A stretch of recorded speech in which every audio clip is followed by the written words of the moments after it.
भटवाडी कोरगाव हांगसर शेनवारा पावस पडून प्रल्हाद गणपुळे हांच्या गोट्याचेर वड पडून लुकसाण जाले। 45 वर्सां आदलो हो तांचो गोटो झाड पडून मोडलो। सुदैवान ह्या वेळार गोठ्यान गोरवां नाशिल्लीं आनी ह्या घडणुकीन कोणाक जिवाक हानी जाल्ली ना। RDX Goa bureau report.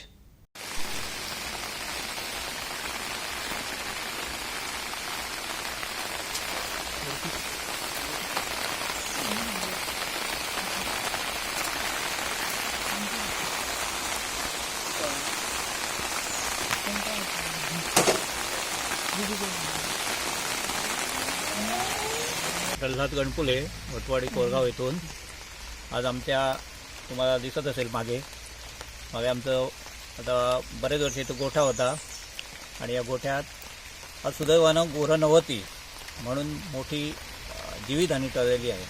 आज भलं मोठं इथला आमचा पूर्वीचा वडाचं झाड मोठं इथं आज माझ्या गोठ्यावर पडून तिथं माझं बरंच असं नुकसान झालेलं आहे। नुकसान म्हणजे काय आता 2.5-3 लाख तरी रुपये नुकसान झालेलं आहेच।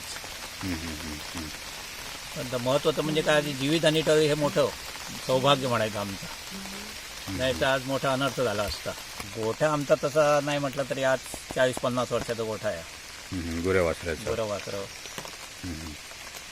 सुदैवाने आम्ही काय आज गुरं चरायला सोडली होती त्यामुळे आज गुरं नव्हती, नाहीतर मोठा अनर्थ झाला असता। साधारण आज दुपारी आता संध्याकाळी 4च्या दरम्यान या पावसाच्या पहिल्या ह्याच्यावर